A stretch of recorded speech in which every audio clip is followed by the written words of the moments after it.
Part 1. The Edge of the Ocean. Chapter 1. A wave roared onto the beach and crashed around Tsunami's talons. Her webbed claws sank into the wet sand. Her blue wings billowed in the wind. She lifted her head, breathing in the wild sea air. This was where she was supposed to be. This was her ocean. "Let me guess," Gloria said mockingly behind her. "You guys, that's the smell of freedom!"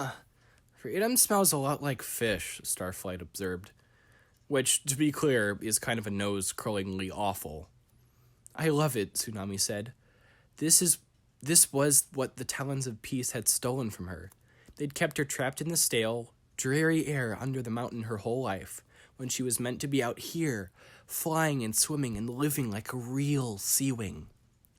Starflight glanced up at the sky and edged back toward the dark foliage that lined the beach.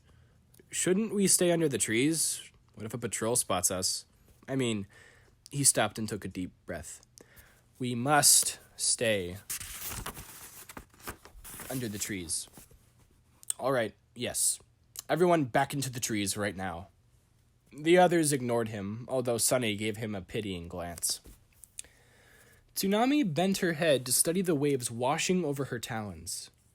Small shapes, silver and green and yellow, darted through the shadows. The ocean smelled much more alive than the cave river.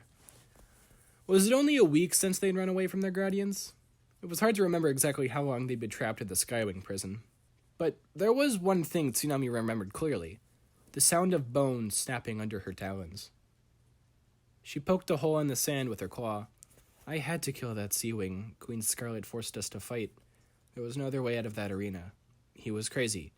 It was him or me."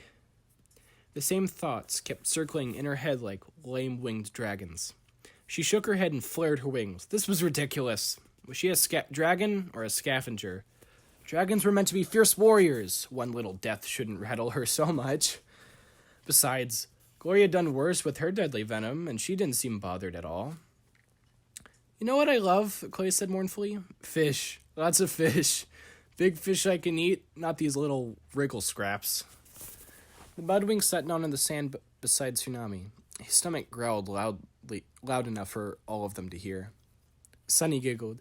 "Clay, it's only been a day since you caught that enormous pig for us." "Wasn't enormous," Clay said. He sighed, his wings drooping. "That was the smallest pig in the whole world." "You should have eaten my carrots." Sunny clambered up to sit on his back and peer out at the ocean. The sun was just rising in a peach-pale sky, casting broken paths of light across the water. Two of the moons, barely silver slivers like thin claws, were vanishing behind the mountains. "I'm serious, everybody," Starflight said. "It's not safe out on the beach, not with all the Mudwings and Skywings looking for us." The Nightwing was standing well out of reach of the waves, trying to shake sand off his talons. As far as Tsunami was concerned, they'd already wasted a day flying south off the Diamond Spray Delta, basically because Starflight had worried and complained until everyone agreed. Yes, the Skywings were after them. Yes, they were probably mad about the Dragonette's escape from the Skywing prison. And they were pretty definitely mad about the part where Glory maybe killed the Queen on the way out. But Tsunami didn't want to keep running. She wanted to find her family. Once they know who she was sure the Skywings would protect her and her friends. Most of all, she really wanted Starflight to stop fretting, complaining, and bossing. It made the others nervous and harder to organize. She almost wished the Nightwings hadn't given him back. "Why are you so worried?" Tsunami asked. "If they do recapture us, won't your Nightwing friends come swooping in to rescue you again?" Starflight fluttered his wings indignantly. "I'm not worried for me," he said. "I'm trying to keep all of us safe." He glanced at Sunny and ducked his head. "I'm keeping us safe just fine," Tsunami protested. "When have I ever led us wrong?" "Well," Glory pointed out, "there was that one time we got captured by Skywings and their queen nearly killed us all." Tsunami smacked her tail into the water to send a cold wave over Glory. The Rainwing hissed and jumped away from the sea. "Stop it," Sunny said. "Stop fighting, all of you. Clay, stop them." She patted the top of his head to pull his attention back from the tiny fish swimming around his feet. "Oh, yes, let's hear from our big wings," Glory teased. Her scales this morning were gold like Sunny's, but with drifting splashes of ocean blue. She sat down and yawned at Tsunami, displaying her venom-spitting teeth. "Hey," Clay said, nudging Tsunami's wing with his own. It's all right for Starflight to worry. We don't even know if Queen Scarlet is alive or dead.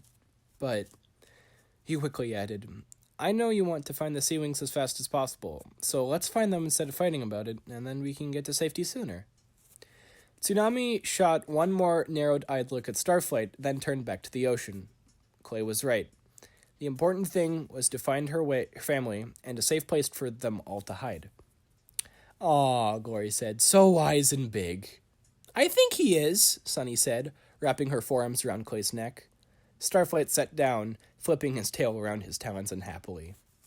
Glory settled her sun-colored wings. "So what now? Shouldn't we shout, 'Hey, Sea Wings, we got your missing princess,' and wait for dragons to bound joyfully out of the ocean?" "With the feast!" Clay cried, startling a seagull into the air. "There was a feast at the end of the story. When the missing Sea Wing princess got home, her parents were so happy they made a feast. I remember the feast. They ate a whole whale. That was a good feast. I bet I could eat a whole whale. Do you think we'll get a feast?" "The missing princess was just a story in a scroll," Starflight said. We have no idea if we'll actually find what we'll actually find in the Kingdom of Sea." "That's true." Clay's wings drooped. "It might not be what you're hoping for, Tsunami, like finding out my mother sold me for a cow." "Hey," Glory said. "It was at least 2 cows. Comforting," said Clay. It wouldn't be like that for Tsunami. She was sure of it. Maybe Clay's dreams of his family had turned out all wrong, but hers would be perfect. Especially now that she knew her egg had been stolen from the royal hatchery. She was the daughter of a Sea Wing queen. Not only that, but according to Starflight, none of the queen's other female dragonets had survived to adulthood. Tsunami was the only living heir to the Sea Wing kingdom. One day, she would be queen of the Sea Wings. True, that meant one day she'd have to fight her own mother to the death to become queen, but that day could be as far off as she wanted to be. Not something she had to think about now. She spread her wings and breathed in the salt spray air again. Out of the corner of her eyes, she kept seeing tiny creatures pop out of the speckled sand and then vanish again. "I could just dive in and look for the Sea Wing Palace," Tsunami suggested. "Out there?" Starflight sounded alarmed. He spread his wings and shook sand off them, blinking anxiously. "Where else do you suggest I find the Sea Wings?" she asked. "Swimming in the ocean is not like swimming in an underground cave river," Starflight lectured. "There are strong currents and unpredictable waves and big things with teeth." "I'm a big thing with teeth," Tsunami grinned at him. He didn't laugh. "It's not safe," he said. "What if we lose you?" Tsunami wanted to poke his wrinkled-up, worried snout with her sharpest claw. "Starflight, cheer up," Sunny interjected. "Tsunami can do anything. And how is she supposed to get home to her family if she can't go into the sea?" "Oh no!" Clay heaved himself to his feet, scattering sand and nearly dislodging Sunny, who grabbed his neck with a yelp. Sand and seashells and tiny astonished crabs flew through the air as he lashed his tail. "Ow, stop that," Glory commanded, covering her eyes. "What about us?" Clay's big brown wings flapped. "I didn't think of that. Tsunami, we can't go with you to the Sea Wing Palace. We can't breathe down there. How can we stick together if you're underwater?" He clawed at the water, leaving deep gouges in the wet sand. "What are we going to do?" Tsunami kind of adored Clay when he was in a tizzy. She also adored that it had taken an entire day for it to occur to him that the Kingdom of the Sea was underwater. "Seriously?" Gloria said to Clay. "All of those geography lessons, not a single one sunk in." Clay turned in a confused circle. Crabs scurried out of the way of his giant talons. "What?" "The Sea Wings have an above-water palace too," Starflight said in his "See, you should have studied more" voice. "So they can receive guests like their Sea Wing ally, Blister. It's on an island somewhere in the Bay of 1,000 Scales." "Oh." Clay sat down with a whooshing sigh. Sunny patted his shoulder.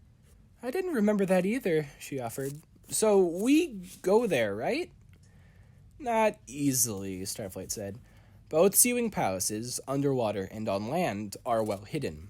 That's how they've lasted so long in this war, even though they don't have fire like the other tribes. Nobody can find them to attack their homes. Sounds like the Nightwings, Glory sniped. It's nothing like the Nightwings, Tsunami cried. Sea-Wings aren't trying to act all mysterious and pretentious. They're just being sensible about guarding their home. There are over 1,000 islands to search, but it's still probably... Starflight stopped mid-sentence and glanced at the sky again. Does anyone else smell fire? 3 moons, Starflight. I'm not hiding in the trees every time some little thing spooks you, Tsunami said. Wait, I think he's right, Sunny said, lifting her head. I hear wing beats. I do too. The spiny ridge along his back stood up in alarm, and he bolted for the trees, running as fast as he could. From this far away? Sunny said skeptically. I don't see anything up there, but just as she said it, she spotted a cluster of red specks like scattered blood in the sky, winging down from the mountains in the northwest. A Skywing patrol was coming their way.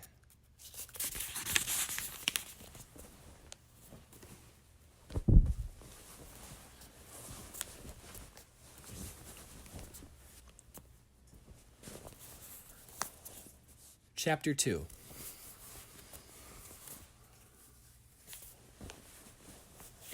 Quick, into the water, Tsunami ordered. It was closer than the trees and would hide them just as well. No way, said Glory. She sank into the ground, spreading her wings and shifted color. Her scales flowed into the rocky, sandy pattern below her until she was impossible to see, especially from the air. It happened so fast, Tsunami nearly lost track of where she was. Glory was getting better at that trick. Fine, come on, Sunny. Tsunami reached for the little sandwing. I'd rather not, Sunny squeaked. I can make it to the trees. I'll fly really fast. She jumped off Clay's back and flapped after Starflight. Tsunami stamped her foot, spraying ocean water across the sand. Glory made a muffled, grumpy noise. It'll be safer in the sea, Tsunami huffed. She cast a worried look at the sky. The specks were getting closer, fast. Maybe faster than Sunny could hide, but it was too late to catch her now. Tsunami turned and dove into the ocean. Clay was already burrowing into the shallow mud shelf,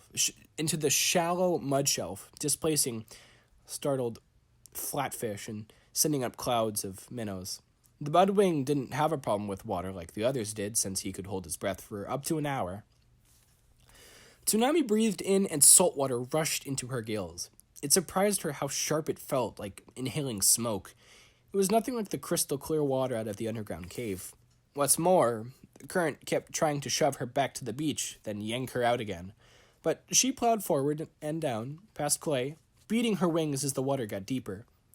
Schools of tiny purple fish whirled away from her like stars exploding. Over the edge of the sand shelf, the deeper ocean floor was covered in bundles of eelgrass. Waving dark green tendrils reached up to brush Tsunami's underbelly. She glanced up at the sky above her, still empty, and decided to risk surfacing. She had to be sure Sunny was safely hidden. The thunder of wing beats echoed in her ears as she poked her head out and turned toward the beach. The little sandwing was almost to safety. Tsunami could see Starflight standing under the trees, reaching his front claws out to pull Sunny in. Overhead, an orange shape shot past, flying at full skywing speed, faster than any other tribe could fly. A red dragon flew close behind the first, followed by 3 more. Their enormous wings nearly blotted out the sun as they whooshed over the dragonette's heads. Tsunami sank a bit lower in the water, but it seemed like the patrol was going too fast to notice a lone Sea-Wing in the ocean. Maybe these soldiers weren't hunting for the escaped prisoners. Then she saw the last dragon, sunset orange, flames flickering from his nose, with a jagged tear on the tip of his left wing. He flew slower than the others, bringing up the rear, and his head swung back and forth, dark eyes searching the ground below him. Tsunami found herself holding her breath. The Skywing's snout swung toward the trees just as Sunny's tail whisked out of sight. He paused, beating his wings back to hover in the air for a moment. Was he staring at the trees? Had he seen Sunny? What if he called the others back? The patrol dragons were several wing beats away already, but one shout could bring them all hurtling back at lightning speed. Sunny and Starflight were no match for 6 fully grown Skywing soldiers. Actually, they were no match for 1 Skywing soldier. The 2 of them together would probably have trouble fighting a sleepy bat. A curl of smoke rose from the Skywing's nose, and he opened his mouth. If there was any chance of saving her friends, Tsunami had to shut him up. She burst out of the water in a great leap, smashing her tail behind her for momentum. Her wings powered her up to ram right into the Skywing's underbelly. He coughed out a puff of fiery smoke and clutched his midsection, the breath knocking out of him. Tsunami had a few moments before he could recover enough to call for help. She ducked around him, slammed her tail into his head, and landed on his back as hard as she could. The Skywing nearly fell into the water, but he fought back up into the air. Tsunami kicked at his wings with her claws and slid back toward his tail, trying to drag him down with her weight. She was too big and too strong for her up here. Only taking him by surprise had given her a temporary advantage. She needed to get him in the ocean to even out the fight. The orange dragon snarled and twisted, shooting a blast of flames out of his snout, which barely missed her. Tsunami yanked him down toward the water, but his massive wings beat harder and harder. It felt like a hurricane whistling around her ears. She could tell that he was gaining height, and in a moment he'd be strong enough to call the other soldiers back. "You're not getting my friends," Tsunami thought fiercely. She found the vulnerable spot on his tail and sank her teeth in. He convulsed with pain, nearly throwing her off, and shot another blast of fire under his wing at her. At first, Tsunami thought he had missed. She then felt a searing trail of agony spreading along her neck. It was as if someone were trying to saw through her scales with a scalding hot wire. She closed her eyes and clamped her jaw harder, determined to hang on, although spots were starting to dance around in her vision. Suddenly, the dragon lurched toward the sea. Tsunami's eyes flew open. Clay had flung himself between her and the dragon's snout, spreading his fireproof wings. His claws clamped on the Skywing's back, and the extra weight drove the soldier down and down toward the sea. Together, Clay and Tsunami dragged the Skywing into the ocean. He fought wildly the whole way, but his flames couldn't hurt Clay's fire-resistant scales, and his giant wings couldn't help him once he was underwater and cut off from breathing. As soon as they hit the water, Tsunami swam to the Skywing's head and held it below the surface until he stopped thrashing. She let go, and so did Clay. The dragon's body began to drift slowly toward the seafloor. A shudder rippled through Tsunami's scales. Him or me?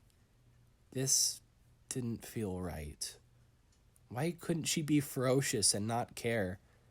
She swam after the dragon and grabbed one of his wings, then looked back up at Clay. He met her eyes, and to her relief, didn't hesitate before swimming to the other wing. They dragged the Skywing up onto the beach. The current had carried them farther away than Tsunami had guessed, and it was painfully hard to swim back to shore, especially with a fully grown dragon weighing them down. She gritted her teeth, ignoring her exhaustion and the pain from the burn on her neck. She was a seawing. This was supposed to be her element. She was the boss of the ocean, not the other way around. By the time they reached the beach, the rest of the patrol had vanished from sight. She wondered how long it would be before they noticed this one missing and came back to look for him. Tsunami collapsed onto the sand beside the Skywing. Clay peered into the dragon's snout and then started thumping his chest. "What is wrong with you?" Gloria's voice snapped. The rainwing materialized from the sandy background, turning her scales a darker shade of brown so they could see her. She glared at Tsunami. "Why did you do that?" "Oh, you're welcome," Tsunami said, "just saving your life as usual." "By attacking random dragons?"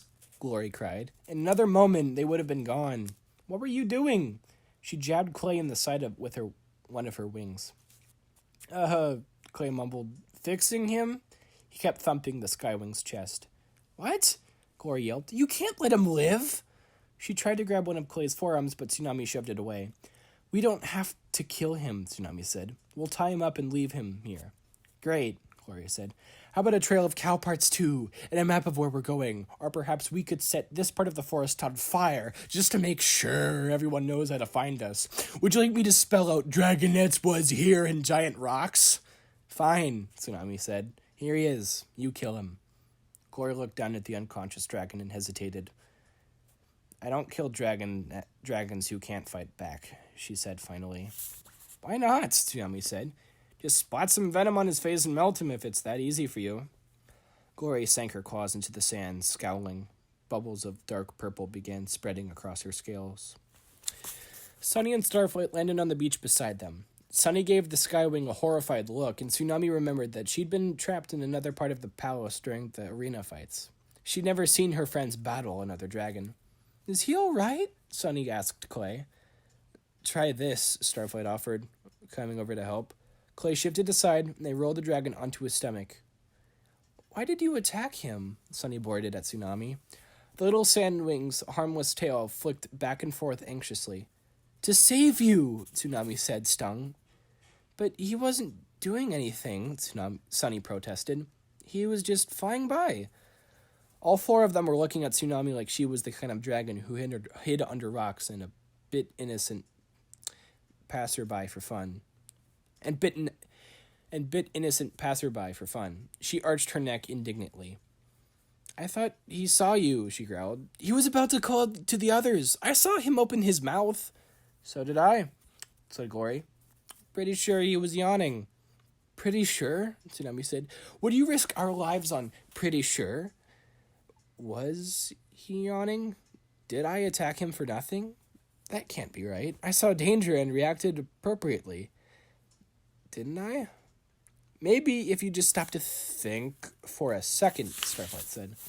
"Oh, or forever? Like you? Think, worry, never do anything?" Tsunami cried. The Skywing suddenly coughed, and seawater flooded out of his snout. Clay ruffled his wings with a pleased expression. "Oh, wonderful. Our enemy will survive. Well done!" "We have to get out of here," Glory said. She took a step back and glanced at the sky where the other soldiers had disappeared. "So what do we do with him now, oh great leader?" Tsunami had no idea. She glanced around frantically. Maybe if they could find some vines to tie him up with. "There was a tree," Starlight said, jumping to his feet, "in the forest." "No way," Glory said. "A tree in the forest?" "Being sarcastic is not helping," Tsunami snapped at her. "I mean, a fallen tree," Starflight said. "We can use it. Glory, stay and guard him. Clay and Tsunami, come on, quickly." Clay charged up the beach behind him. Tsunami paused for a moment. She didn't like leaving the soldier, even if he wasn't fully awake yet. She also didn't particularly like taking orders from Starflight. "Go on, hurry," Sunny said, nudging her with one wing. Not far into the forest, a large tree had fallen, with the tops of its branches brushing the sand. Clay and Tsunami shoved and rolled it onto the beach and dragged it back to the Skywing while Starflight flapped around squawking instructions. "As if we need to be told how to move a tree," Tsunami thought grumpily. The soldier's eyes were blinking awake as they reached him. He coughed and coughed again, lifting his head to peer groggily at the dragonettes. "So how does the tree help?" Tsunami asked. "We put it on top of him," Starflight said, "so he'll be trapped in place, at least long enough for us to get away." Tsunami hated to admit it, but it was a good idea. She helped Clay wrestle the tree over until it lay heavily across the orange dragon's back and wings. The Skywing tried to push himself up, but the tree kept him pinned to the sand. "What if he's stuck here forever?" Sunny worried. She reached over and brushed some sand off the Skywing's snout. He snorted a puff of smoke, and Clay pulled her back. "Maybe we should just let him go." "We can't do that," Tsunami said. "I wish you hadn't attacked him," Sunny said, tucking her head. "Me too," said Glory. "It wasn't the smartest move," Starflight agreed. Tsunami's gills flared, and she spread her wings. "You don't know that," she said. "Maybe I saved us again." She looked at Clay, but he only shrugged as if he wasn't sure. "Thanks for the support, guys," Tsunami thought angrily, "when all I'm trying to do is keep everyone safe." "Don't worry, Sunny," Clay said, petting the little sandwing's head. "His friends will come looking for him eventually." "Eventually, or soon," Gloria said. "So like I said, let's seriously get out of here." "Wait," the Skywing rasped. His voice was hoarse and deep. He wriggled, lashing his tail across the sand. "Don't leave me like this." Starflight stepped into his line of sight and gazed down at him. "Remember, we could have killed you," he said. "Remember that the Dragonettes of Destiny were merciful. We want peace, not more death. We have come to save Puria." Oh, good grief, Tsunami said as Glory rolled her eyes. No more hanging out with Nightwings for you. I thought it sounded nice, Sunny said. Starflight shot her a grateful look. Sunny, don't encourage him, said Glory. Carefully, Starflight draped a few large leaves over the dragon's head so he couldn't see where they went. He pointed toward the forest and mouthed, just to be safe. Tsunami sighed, more flying in the wrong direction. She wanted to go home already. Home to the ocean and the sea wings and her royal parents. But she couldn't argue about it with the Skywing listening. And the others were already nodding. All of them were ready to follow. Anxious, overly cautious Starflight yet again. And none of them thought she'd done the right thing by attacking this Skywing, even though it was to save their stupid scales. As they lifted into the sky, she cast a longing look over her shoulder at the ocean. Soon, she thought, soon I'll be with my own dragons.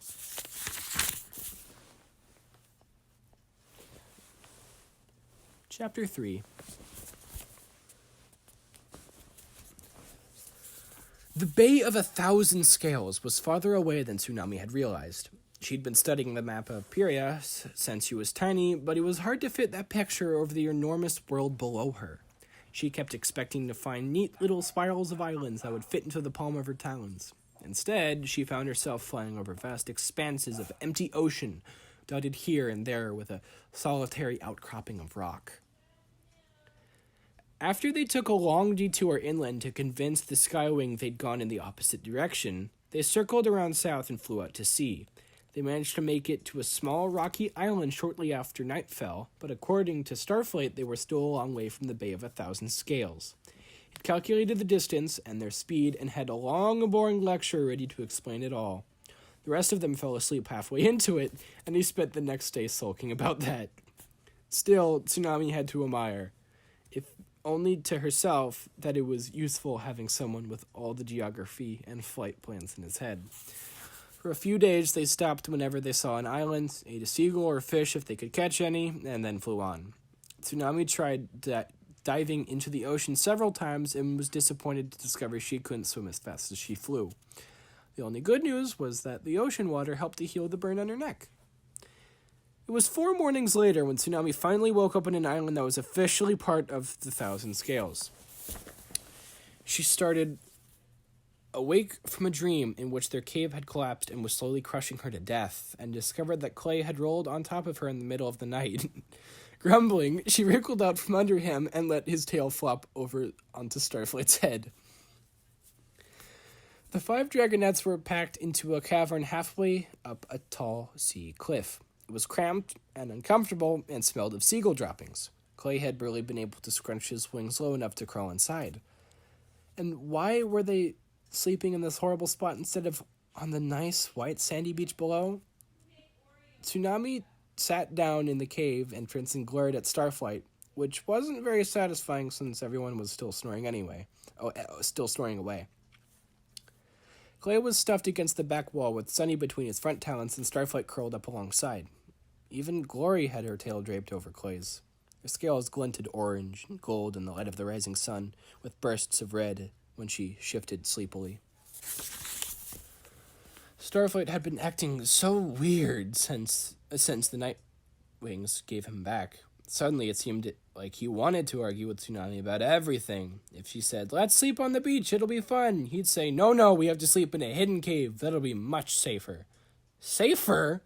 As if there was anything to worry about all the way out here in the middle of the night. But everyone was still mad at her about attacking that soldier, so they all voted with Starflight. She didn't like that development at all. Tsunami watched them sleep for a moment. It was so hard to lead effectively when everyone kept questioning you and complaining about everything. She only wanted what was best for them. Didn't they know that? She'd always figured she would fight 100 Skywings to protect them. But maybe I shouldn't. Maybe my friends don't want my protection after all. Maybe they wanted Starflight to be their leader instead, even though he never risked one scale in his body for them. Tsunami glanced down at the sea, sparkling aquamarine below her. Somewhere in those blue-green depths was her family, her parents, Her kingdom, everything that should have been hers, and if the talons of peace hadn't stolen her away and ruined her life.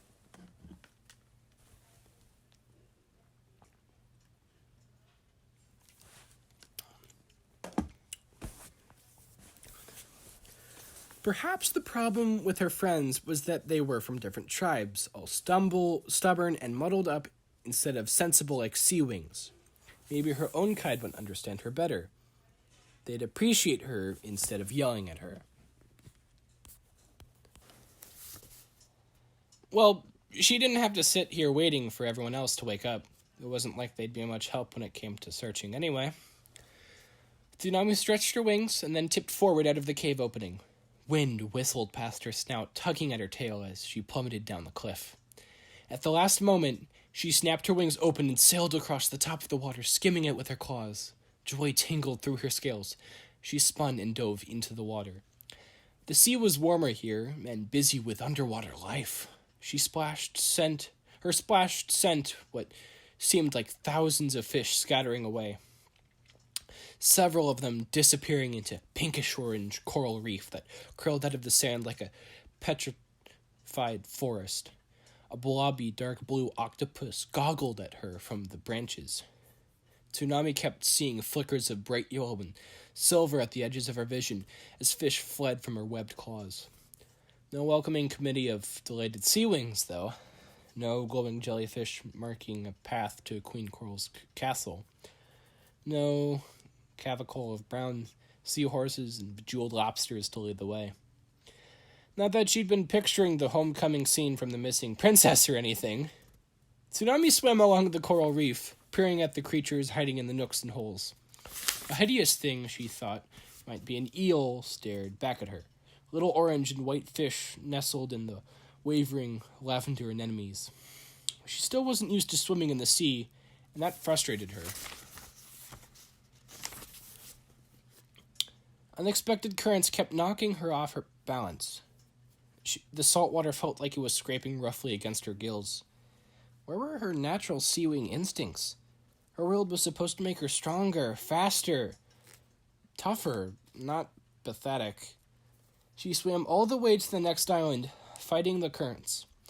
More of the pinkish coral reef stretched across the sand here as well, dotted with waving green fans and lacy dark purple ferns. Her wings felt sore and tired, so she spread them wide and floated near the surface, not far from the land. Something flashed below her in the shadows of the coral reef. Something very large. Tsunami had a brief vision of all the large, toothy things that might live in the ocean, then dismissed it. If it was a shark, she would kill it and bring it back to the others to eat, mainly so she could see the look on Starflight's face. She flicked her tail to swim closer. It was another sea wing. A shiver rippled across her scales, and when she saw him, a shiver rippled across her scales when she saw him, and part of her wanted to bolt right back to her friends. "Don't be a smoke breather," she scolded to herself. "This is what you're hoping for. A dragon from your own tribe." She took a deep breath. The strange sea-wing had dark blue horns and sky blue scales, several shades paler than hers. He was paddling by the reef, shifting his talons and wings slightly to change course. His head turned alertly from side to side. Well, it wouldn't hurt to follow him for a while first, Tsunami told herself. She crept along the top of the reef, peering over the edge at him. Her claws caught on small gaps in the coral. She accidentally poked an indignant black lobster, which came bustling out with its long whiskers bristling and pincers snapping. It took one look at her and hustled back into hiding. Up here, the reef was covered in a layer of green moss-like algae. Tsunami passed a couple of large sea turtles slowly swimming by. An enormous tentacled thing, like a sea spider, sat nibbling bits of algae. The tips of its eight dark purple legs glowed orange-yellow, and so did its eyes. The sea wing down below stopped suddenly and glanced around. Tsunami flattened herself against the reef. Knobbly bits of limestone poked into her underbelly. She peered through one of the holes at the other dragon. He spun slowly, staring into the ocean depths. Had he heard her? but he didn't look up. The dragon checked around him one more time and lit up the stripes along his wings. Almost immediately, another dragon swam out of a cave in the coral reef. Tsunami thought, much less handsome. His green scales were perfectly nice, but she didn't care for the black spiral patterns on them. She'd never seen a pattern like that on a dragon before. And his face wasn't nearly as handsome or friendly looking as the first dragon, although perhaps that had something to do with the giant bruise swollen over his left eye. She wondered if there were guards switching patrol duty. If so, they were being quite strange about it. The two dragons floated in place, staring at each other for what seemed like an eternity. Occasionally, the stripes in one sea wing would light up, and then on the other, they moved their talons about as if waving away fish, even though no fish went anywhere near them. Then the spiral-marked dragon ducked back into the cave, and the blue dragon swam on. Some kind of sea wing patrol ritual, Tsunami wondered. I guess I'll have to learn all that stuff in order to become queen. She lifted her wings to swim after the first dragon, and a pair of yellow-striped fish wriggled out from under her and shot away. The sky-blue dragon swam back the way he'd come, toward the stretch of open sea between this land and the one where Tsunami's friends were sleeping.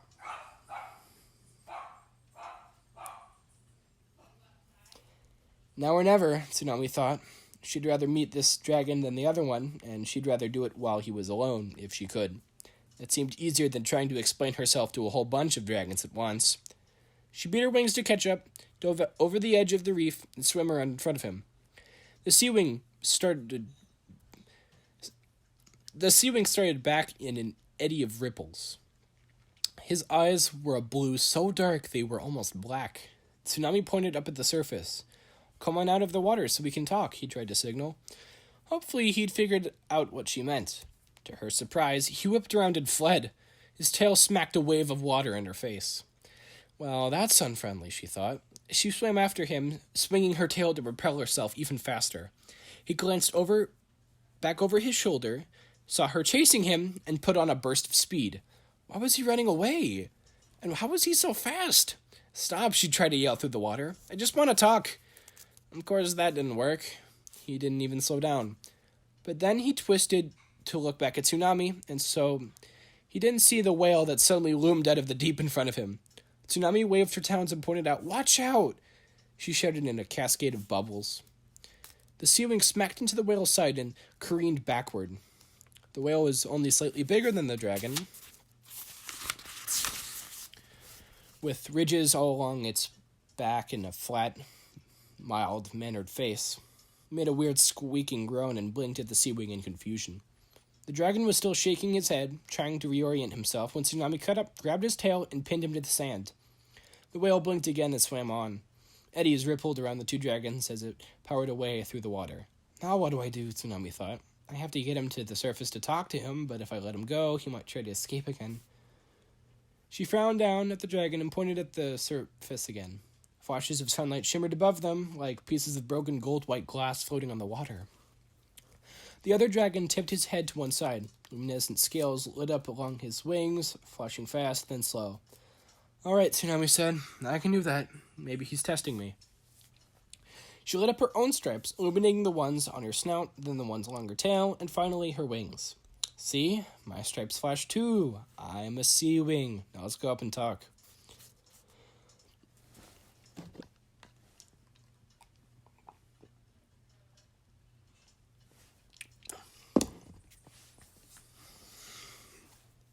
Slowly, she spread her wings and lifted up, prepared to grab him if he tried to bolt again. He scrambled upright but stayed with her. Encouraged, Tsunami swam a bit closer to the surface. He followed, but only before he stopped and looked around. His stripes flashed again, this time along his neck and tail. Apparently, Tsunami lit her stripes one more time, mirroring what he'd done. The sea wings flared open with a whoosh that scared fish out into the reef. He lunged toward Tsunami, fast as a minnow. His front talons reached for her. Tsunami roared, blasting him in the eyes with bubbles, and sliced her claws across his snout. She didn't know why he was attacking. Maybe he was a traitor sea-wing, or maybe he was guarding his territory or treasure. Perhaps he thought she was an intruder, although he wasn't much of a guard if his first instinct was to run away, and his second was to attack with no reason. He'll be sorry when he finds out who I am, she thought fiercely. She kicked his underbelly hard with her back legs. He coughed up a stream of bubbles and fell back. Tsunami spread her wings, snarled at him one more time, and shot to the surface. She burst into the air and kept beating her wings to rise into the sky. In the distance, she could see the cliff-side cave and then worried faces of her friends poking out. An enormous splash sounded behind her. The other sea wing surged out of the ocean. His massive tail whacked the water twice as he lifted into the air, sending giant waves rushing in all directions. He looked even bigger out here in the air. His hooked claws gleamed sharply through the sunlight. His dark blue eyes were fixed on her wings. The first true citizen of her kingdom she'd ever met, and he was coming to kill her. Chapter 4. Tsunami shot toward the island where her friends were. The sea wing was close on her tail. He roared something, but the wind whipped it away so she couldn't hear it. She saw Clay wriggle out of the cliff and take to the air. That's what she needed, backup. With a quick twist of her wings, she aimed for the strip of white sandy beach where she'd wanted to sleep the night before. The other three could stay safely in the cave. She and Clave together could handle the sea wing. She hoped. "Wait!" her pursuer yelled. "Where are you going? What's wrong?" Tsunami's wings missed a beat, and she nearly dropped between the cliff and the beach. Out of the corner of her eye, she saw Clay veer into a circle in the air, waiting to see what she would do. The other sea wing paused as well. He kept the length. 2 dragons between him and her. The scratches on his snout were bleeding. "What's wrong?" Tsunami cried indignantly. "Didn't you just attack me?" "I certainly did not," he protested. Glowing lines flickered along his snout. "I thought you... That's the normal..." He seemed to be getting more and more embarrassed. "You said you liked me," he finally burst out. "I didn't say anything of the sort," Tsunami said, astonished. The sea wing's brow furrowed. "You clearly said you liked me, and you followed me all the way out here to tell me that." Tsunami just about fell out of the sky. "You are a delusional squid brain," she cried. "Well, maybe not in those exact words," he said. "All right, it was a little confusing. Maybe a lot confusing, but the message was in there. Why else would you be chasing me?"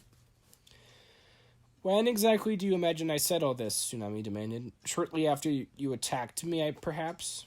The other dragon touched his snout gently and winced. "You were the one doing any attacking," he said. "I was being friendly after what you said." "Stop," Tsunami said. Maybe she'd misunderstood his actions. Maybe his approach had been a sea-wing greeting ritual she didn't know. In which case, his poor snout. She winced guiltily. Perhaps she shouldn't have gotten defensive so quickly. "Tell me exactly what you think I said." He sighed. "I said, 'What are you doing all the way out here?' And you said..." He paused, rubbing his front talons against his head. "You said, 'Hey, sparkling teeth, I totally love 3 of your claws, but not the others. And I wish your nose was a herring so I could eat it. And also your wings look like sharks snoring.'" Tsunami burst out laughing. All right, I get it," she said, although she didn't really. "Did all the sea wings have a strange sense of humor? Would she have to develop one too? You're making this up." He stared at her. "Are you seriously going to pretend you didn't say any of that?" "Of course I didn't," Tsunami said. Maybe he wasn't kidding. Maybe he was mentally unbalanced. "I didn't say anything at all. We were underwater, remember?" The strange dragon hovered for several wing beats, glowing stripes lighting up along his blue scales. His face slowly went from confused to angry as he frowned at her. "Who are you?" he demanded. "I'm a sea wing," she said hotly. "Just like you, so no need to get hostile." "A sea wing who doesn't speak aquatic?" he growled. "Not likely. What are you really? How did you make yourself look like a sea wing?" Tsunami's heart sank. Aquatic? Sea wings have their own language? Of course they do, she realized. It felt like the tide was going out inside her, leaving nothing but stretches of bare sand. Of course, nobody ever bothered to teach it to me. Just one more creative way the Talons found to ruin my life. Why hadn't she thought of that before? 3 moons. She was as thick as clay. The dragons of the sea had a whole palace underwater. Of course, they needed a way to communicate down there. She couldn't just pop to the surface every time she needed to chat. She glanced under her webbed talons and remembered the gestures she'd seen the two sea wings making while their luminescent stripes flashed. Talons, signals, and glowing stripes. That must have said all that nonsense with her stripes without realizing it. She must have said all that nonsense with her stripes without realizing it. But how can I be Queen of the Sea Wings if I don't even speak their language? And why didn't anyone ever tell me about this? Clay had never met a dragon of his own kind before. That's why he knew nothing about mudwings. But Tsunami didn't have that excuse. One of the guardians who raised them had been a sea wing. So why? Why had Webs never taught her the sea wing language or even told her they had one? All those scrolls about sea wings. Now that she thought about it, there was plenty of dialogue on the underwater scenes, like in The Missing Princess when the lost daughter found her parents. Tsunami always assumed that was a storytelling technique, not an actual underwater language. She looked up and met the sea wing's dark blue eyes. His head was tilted curiously. "You don't look guilty," he observed. "You look sad, and I imagine it would be hard to fake those." He nodded at the webs between her claws. "So where did you come from, and what's wrong with you?" Tsunami bristled. "There's nothing wrong with me," she snapped. "I just happen to have been raised by idiot..." His gaze suddenly shifted behind her. "Look out!" he yelled. His tail whipped around and slammed into her, knocking her aside. She spun toward the water, dizzy and shocked. Her wings brushed the ocean waves as she righted herself and turned around. The strange sea wing was grappling with Clay up in the sky. Tsunami gasped. The sea wing was fully grown, bigger than Clay, and he was not afraid to lash out with teeth, tail, and claws. But she could tell Clay was holding back, worried about hurting a possible ally. He ducked his head between his front talons and tried to dive away, but the sea wing seized Clay's tail and dug his talons viciously into Clay's scales. Clay howled with pain. The other dragon started dragging him down to the ocean, where he would have all the underwater advantages of sea wings, and Clay would eventually drown. "Clay!" Sunny shrieked, launching herself out of the cliffside cave. Tsunami got there first. She smacked the sea wing over the head with her tail, seized his wings in her talons, and yanked him away from Clay when he turned around in surprise. He tried to spin around her to get back to his prey, but she blocked him with her wings and lashed out at his snout again. He flinched back, and that was enough time for Clay to stumble out of reach. "What are you doing?" the sea wing yelled at Tsunami. "I'm saving you from that mudwing." "Well, don't," Tsunami yelled back. "He's my friend." "But..." Tsunami slammed into the back of the sea wing, landing between his wings and wrapping her talons around his neck. "Leave him alone," she panted. The sea wing looked more astonished than alarmed. He wriggled his shoulders and twisted his neck, trying to see what was on his back. Sunny kicked his wing, and he yelped. "That's my other friend," Tsunami said. "Sunny, try not to hurt him too badly. We need his help."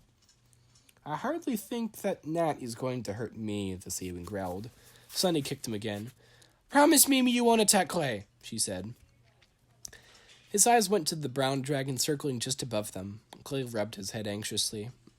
"The mudwings are our enemies," the sea wing snarled at Tsunami. "If you don't know that, then you'd better leave the Bay of 1,000 Scales before Queen Coral's army finds you and does what they always do to traitors." "I'm not a traitor," Tsunami said, "and Clay is not your enemy." She glanced up at him, then back at the sea wing. "You better learn some respect, Squid Brain. We're the Dragonets of Destiny."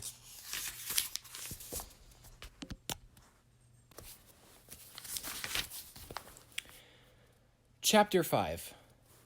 "Riptide," Sunny said again. "That's a funny name." "I like it," Tsunami said. "Fierce and scary, like mine." Riptide was pacing the beach, lashing his tail in a long, swooshing trail through the sand. His sky-blue scales glinted metallically in the morning light.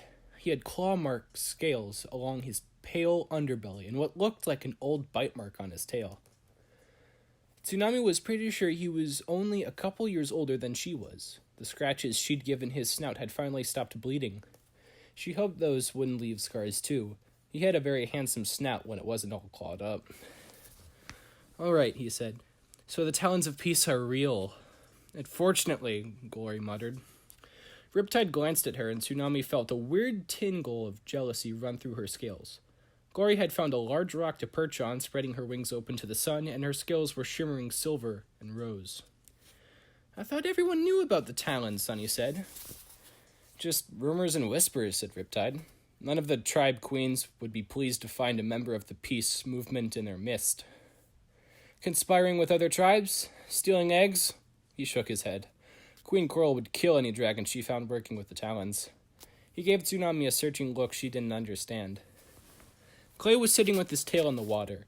He had muddy sand packed over the spot where Riptide had clawed him. Sunny sat next to him, giving Riptide fierce looks whenever he paced too close to Clay. "And you're the Dragonets of Destiny. For real. The ones in the prophecy. That's real." Riptide stopped, inhaled deeply, and blew out again. "And you're here, in Sea Wing territory. Just like..." He glanced at Tsunami again, then went back to pacing. "I know it's thrilling," Tsunami said, "but we're really looking for somewhere safe to go. The Talons of Peace treated us terribly, and I figured the Sea Wings would welcome and protect us." "I suppose," Riptide said, not very reassuringly. "So you were all raised in a cave?" He stopped in front of Tsunami. "With no ocean? Never? You never went into the ocean?" This seemed to be the hardest part of him to believe. "Not until we escaped," Tsunami said. "But that's awful," said Riptide. "Thank you," Tsunami said, flaring her wings. "I know it was. I've always said our life was miserable, but these dragons kept arguing with me."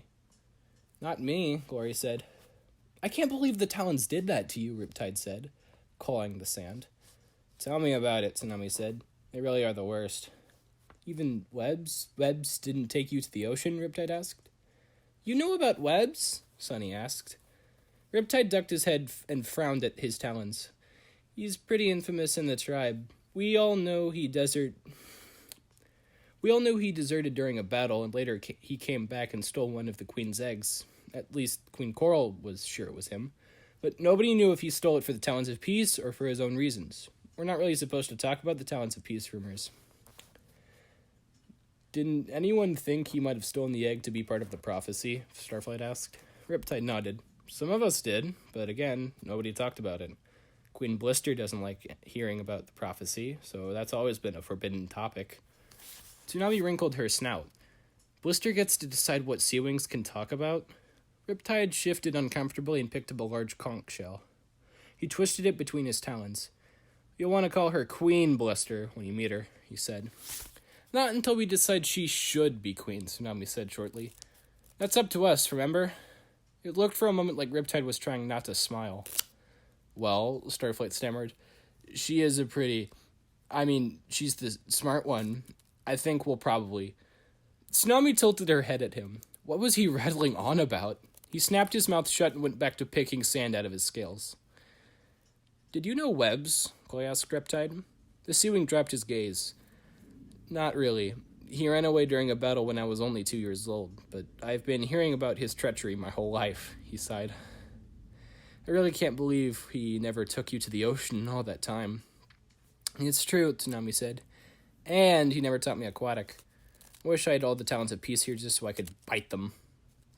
"To be fair, the Talons were just keeping us safe," Sunny interjected. "They needed us to survive and fulfill the prophecy." Tsunami snorted and Sunny gave her an injured look. "But the prophecy," Riptide said. He pointed at Glory. "It calls for a Skywing. She's not a Skywing." "It's a little complicated," Tsunami said, as a hint of sea green rippled across Glory's scales.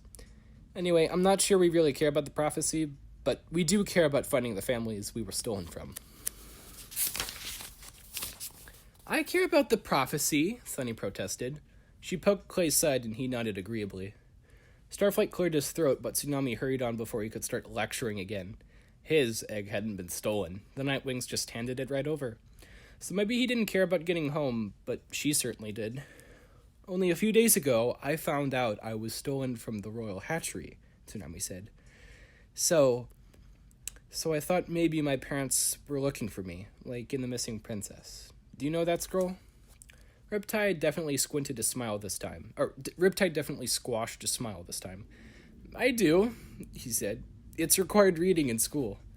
School, Starflight said in his wistful tones. Clay used to talk about food. Required reading? Tsunami echoed. That was odd. It was a fairy tale, not a historical document, and not perhaps the best written scroll she'd ever read, although it was still one of her favorites because of the story. But I can't take you to the palace, Riptide said firmly. Not with him along. He jerked his head at Clay. Weren't you listening? Tsunami said, exasperated. He's not a regular Mudwing. He's certainly not allied with Burn or the Skywings. You can trust him. Perhaps you should stay here, Riptide suggested, and I'll bring Queen Coral back to you. He glanced across the water at the other island, where he'd met the green dragon with the black spiral patterns. Tsunami wondered if he was wishing for reinforcements. Nope, she said. We're all coming with you. I'm in enough trouble with Queen Coral, Riptide protested. That's why I'm stuck patrolling all the way out here. If I bring a Mudwing back to the palace, I might as well pull out my own teeth. Ew, Sunny cried. That's not a real punishment, is it? Tsunami didn't want to know the answer to that. She wanted to meet her mother without images of horrible things in her head. Think of it this way, she said quickly. What happens if Queen Coral finds out you met her missing daughter and didn't bring her back to the palace? Riptide squirmed and wrinkled his snout. Can I bring you and leave the others, he asked. At least Queen Coral gives her permission. At least until Queen Coral gives her permission. No, she said stoutly. We all go together. She'll understand once she realizes we're the Dragonets of Destiny. Riptide sighed. All right, but he has to be blindfolded. He looked at the other three, rubbing his chin. It'd be better if they could all be blindfolded. What am I going to do, Glory said. Round up some scary rainwings to come sleep on your roof? I thought no one was afraid of my tribe. We're not, Riptide objected. Afraid of rainwings. What a thing to say.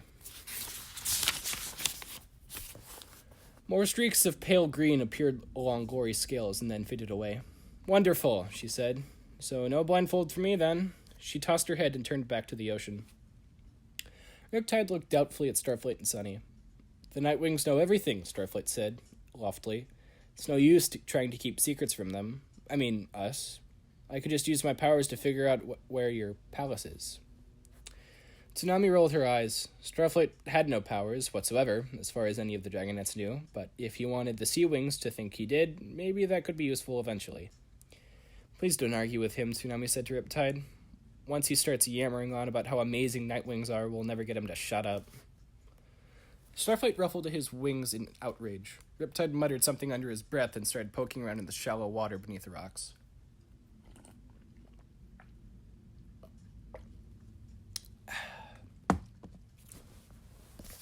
You can blindfold me, Sunny offered. I don't mind. If you do that, she can ride on my back, Tsunami suggested. She missed having the little sandwing come lean against her, trustingly. Sunny was still acting jumpy and nervous around her 4 whole days after her fight with some Skywing soldier, as if Tsunami might suddenly attack someone out of nowhere for no reason. Or my back, Starflight jumped in quickly. Tsunami frowned at him. Why was he trying so hard to take her place? You think you're strong enough? You think you're strong enough? She challenged. Sure he is, Sunny said. I'll ride with him, and you can lead Clay. Well, fine then, Tsunami thought. I guess everyone's giving the orders now. Riptide came stomping back with several long strands of thick black seaweed.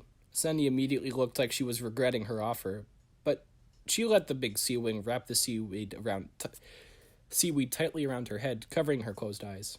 Ew, she shivered. It's all wet and slimy. I like wet and slimy, Clay said, ducking his head to make it easier for Riptide to blindfold him. That's weird, Clay, said Glory. Riptide's attention was focused on plastering seaweed all over Clay's broad head. When he was done, it looked more like an octopus trying to eat Clay's brain than a blindfold. And of course, Clay didn't complain. He never complained about anything except being hungry. It was one of the things Tsunami loved about him. Tsunami helped Sunny climb awkwardly onto Starflight's back, balancing in the narrow space between his wings. The sandwing was small, but Starflight wasn't as burly as Tsunami or Clay. If you can't handle it, tell me and I'll take her, Tsunami said to him. Starflight nodded, breathing deeply. His wings curled in, and he shivered as Sunny lay down, resting her head on his neck, and clasped her forearms trustingly around his shoulders. Tsunami turned to Clay and brushed one of his wingtips with hers. Can you feel that? She asked. If I do that in the air, can you stay with me? I think so, Clay said doubtfully. I'll fly on your other side, Gloria said, hopping off down from her rock. She reached up and nudged his other wing. That way we can steer you together. Clay shook his head a little, and a loose flap of seaweed went glop, flop against his neck. This is really strange, he said.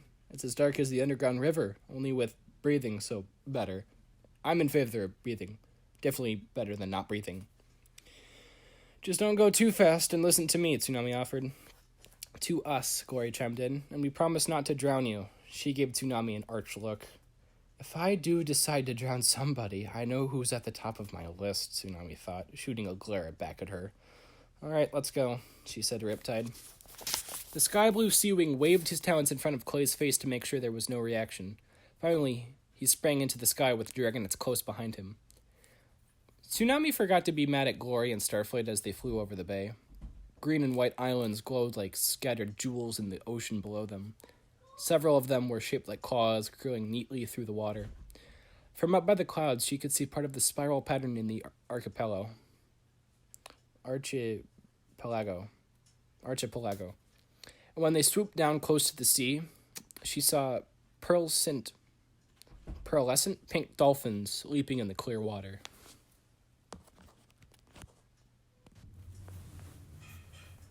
Glory told Clay about the dolphins, and his head went up hopefully.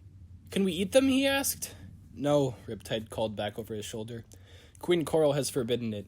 She thinks they might be distantly related to us. Tsunami glanced down at the sleek, darting shapes. Related to dragons? What a bizarre idea. It didn't really fit with how she'd imagined her mother. Well, I can stop imagining soon, she thought. She had no idea how the Sea Wings had managed to hide a palace on one of these islands. From the air, it seemed like you could see everything. The white sand below the azure waters around the islands, every hole in the twisting rock formations, every palm tree and cormorant nest, scraggly bush on every tree. There were a lot of small islands, but surely the enemy had searched every one by now, after 18 years of war. Here comes our welcoming committee, Riptide said, just loud enough for Tsunami to hear. She spotted a formation of blue and green dragons flying toward them, 15 or more, with huge wings and bared teeth. She could hear them hissing from a distance. Uh-oh, Riptide muttered. Clay, stop and hover, Tsunami instructed. He paused in the air with Gory close beside him. What's happening? Sunny asked, lifting her head from Starflight's shoulders as they caught up. Starflight for once didn't say anything. His jaw was set, and it looked like he was using all his energy to stay aloft with Sunny. The advance guard, Riptide said. He swung in a slow circle around the group and stopped in front again, facing the incoming dragons, to make sure no one even gets close to the summer palace. A few moments later, they were surrounded. The flapping wing beats filled their ears and pushed the air currents around. Riptide, growled the dragon in the lead. His scales were a green so dull it was almost gray, like stone where moss had been scraped away. He had tiny bone-pale eyes that never seemed to blink under a knobby, protruding forehead, and his horns twisted strangely toward each other. Tsunami noticed that, unlike Riptide, the new dragon had no battle scars, which either meant he stayed away from the fighting or was a very skilled fighter. What are you dragging home now? He snarled. Riptide looked him straight in the eyes. I've found the missing princess. That's not how I would have put it, Tsunami thought. I was the one doing all the finding out there. A ripple of shock went through the other sea wings. Tsunami's scales felt like insects were crawling under them as the guards all stared at her. She lifted her snout and tried to look regal and imposing. Oh, really? Said the leader. You, Riptide, of all dragons? What an unusual coincidence. His unsettling eyes scanned Tsunami from wingtips to claws, as if she were a dead eel someone had left half-eaten on the beach. Tsunami wanted to shred the skeptical, arrogant look right off his face. And who are you? Tsunami demanded. Riptide winced. This is Shark, he said, commander of the palace defense and brother to the queen. Oh, really? Tsunami said, deliberately making her tone even more insolent and challenging than Shark's. She was not about to start her life with the Sea Wings by kowtowing to every soldier dragon who came along.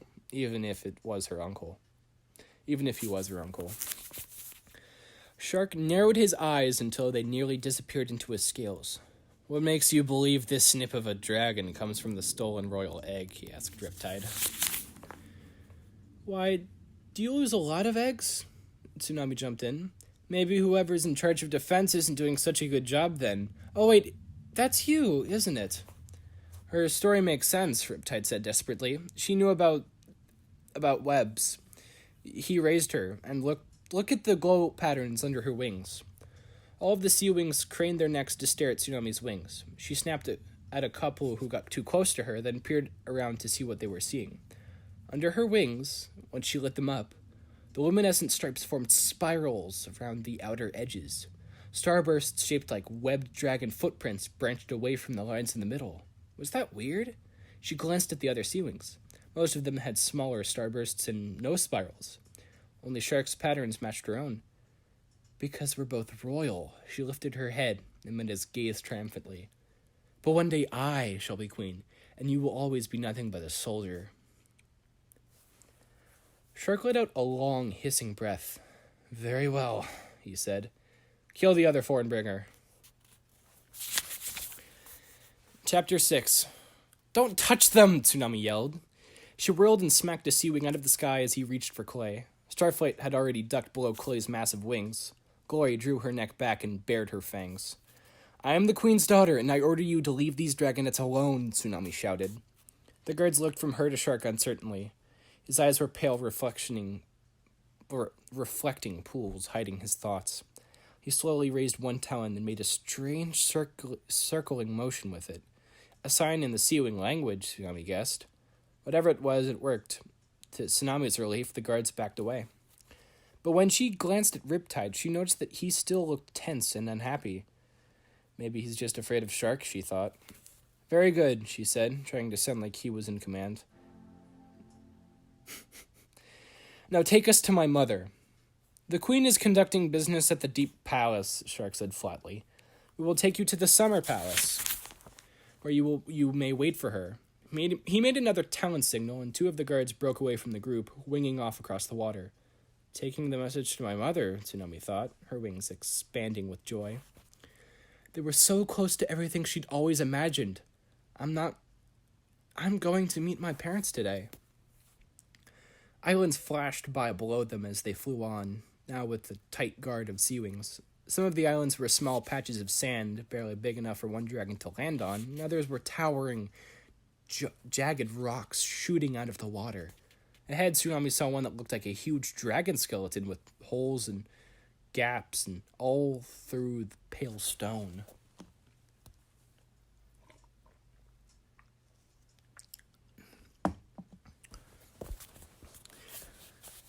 The stone skeleton's nose pointed toward another island, this one ringed with forbidden-looking rocks and presenting only a high, sheer cliff face on all sides.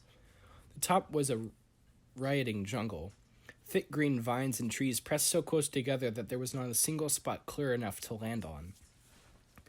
Tsunami was startled when Shark suddenly swerved and dove toward the base of the cliff. He splashed down between two spiraling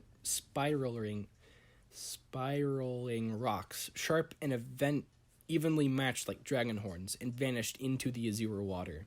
She blinked. Where had he gone? The water was so clear here that she could see fat black turtles strolling across the sand at the bottom of the sea. But then, one by one, half the guards around them dove for the same spot. Each of them disappeared the same way, gone before the bubbles of their splash had cleared. Clay, stop, she said, brushing his wing. Riptide? It's the entrance to the Summer Palace, Riptide said. There's no other way in. You'll all have to swim. Sunny let out a small, unhappy noise. How far? She asked Riptide. You only have to stay underwater for short swims, he answered. It has been redesigned so Queen Blister in particular can visit. And she hates water, Sunny said hopefully, since she's a sandwing too. Is she here now? Starflight asked. Riptide shook his head. She is not fond of swimming, and even after all the changes we've made, she rarely visits. Tsunami was secretly a bit relieved to hear that. After meeting Byrne, she wasn't looking forward to encountering the other two rival Sandwing sisters. What if they were all equally dangerous and crazy and controlling? But eventually, the Dragonettes would have to choose one of the three to win the war. To be fair, Tsunami thought they probably needed to meet both Blister and Blaze. Then again, if Tsunami's mother liked Blister enough to alter her palace to accommodate her, surely that was a sign in Blister's favor, wasn't it? Maybe they didn't have to meet Blaze. Maybe supporting the Sea Wings and Blister would be the obvious right thing to do. Stay close behind me, Riptide said. I'll light up my stripes so you can follow me, and I'll flash them to signal you to get to the surface at the breathing spots. Clay said, so about this blindfold, any chance? Once we're in the tunnel, Riptide answered. He turned and dove for the dragon horn rocks. Tsunami flipped her tail into Clay's front talons and dove after Riptide, towing Clay behind her. Her scales tingled with excitement. Deep breath, Clay, she called. She was not far behind Riptide when he dove into the water, but even so, she nearly lost him in the fizz of bubbles that swarmed up in her face as she splashed down. She blinked frantically, searching for a hole or a tunnel or an entrance. Long, sun-colored tendrils of kelp grew from the sandy floor, glowing in orange gold in the light filtering down from above. They were clustered around the base of the cliff, waving like a force of octopus arms as tall as the 5 dragonettes laid end to end. The hole in the cliff must be hidden by the tendrils, but where? Then Tsunami saw Riptide's glowing tail, knocking the golden kelp certain aside, and she plunged after him. It was hard to swim as fast as she wanted to with Clay clinging on to her tail. She could feel him trying to beat his wings and kick helpfully, but he accidentally whacked into underwater boulders and slowed her down. She poked her head into the forest and felt the tendrils of kelp slide and slither around her snout. Up close, she could see the clear little globules growing on them. These were surprisingly sticky, while the rest of the tendril was slippery smooth. It felt like gigantic golden inchworms were swarming around her. She had to swim through a thick patch, following the cliff glimmer of Riptide's light-up tail before reaching the cliff wall. Suddenly, the tendril slithered away and popped her out into a dark underwater tunnel. Not entirely dark. Riptide was directly in front of her, his luminescent stripes all glowing. He reached around her, guided Clay into the tunnel, and unwrapped the seaweed blindfold. Clay blinked and rubbed his talons against his eyes, then immediately turned back toward the faint sunlight, searching for the others.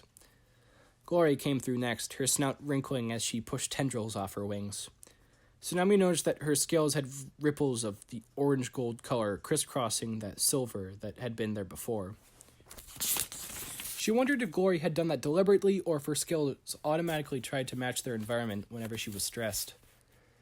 After a long pause, Starflight burst through after her. His face was puffed up like he was about to explode, and on his back, Sunny was shivering violently. Riptide flashed the lights in his tail, and shot upward, aiming for a hole in the tunnel roof not far inside the entrance. Tsunami was expecting more of a swim and was surprised when her head almost immediately popped out into air. It wasn't much air, a tiny cavern, barely lit by a faraway gleam of sunlight up a long, narrow chimney. The dragons' bodies were still in the watery tunnel below. There was only enough room in the cavern for their heads, all gathered closely in the pool. Tsunami could see right away that there was nowhere to climb out. This was a place to stop and breathe, nothing more. Sunny and Starflight both gasped for air like they hadn't breathed in months. Clay fumbled in the dark to pat Sunny's head and pulled her blindfold off as well. Good thing this breathing hole is here, Clay remarked to Riptide. So close to the entrance, I mean. Riptide inclined his head in a sort of nod. Queen Blister insisted on it. Tsunami felt the whoosh of several Sea Wing guards swimming past below them. She knew there would be a few of them bringing up the rear, making sure none of the dragonettes ran off to spread the news of the Summer Palace's secret location. She couldn't keep her wings still. They thrummed like trapped dragonflies wanting to spring loose. She was so close. This was her palace. Her dragons were only a few wing beats away. After 6 years of imagining what this would be like, she didn't think she could stand another minute of waiting. Let's go, she said, splashing the others enthusiastically with her tail. Good grief, Glory said with a shake. It's like you've been possessed by Sunny or something. Come on, we're almost there. Tsunami flashed her stripes happily, and the other dragonets covered their eyes. I can swim from here, Sunny says to Starflight. Or I'll hold on to Clay if you all go too fast. Starflight looked disappointed and relieved at the same time. Riptide sank below the surface, and Tsunami ducked after him, too excited to wait for the others. Now it was easy to follow Riptide's glowing scales. The tunnel twisted up and down and around the corners with frequent stops like the first for breathing. Too frequent, if you ask Tsunami. Each one made her want to bang her head into the cliff walls. She lost count after the fourth stop, but there had to be at least 10. How long was this tunnel? Then, suddenly, finally, there was a light ahead. Real light, not glowing scales. A moment later, they swam out of the tunnel into an open lake, lifted their heads above the water, and breathed in deeply. Green-tinted sunlight dazzled their eyes at first, but as their vision cleared, Tsunami saw dragons. Over 100 blue and green dragons surrounded them, all of them staring expectantly at Tsunami. Her tribe, her dragons, her future subjects. They had reached the summer palace of the Sea Wings, in the heart of the kingdom of the sea.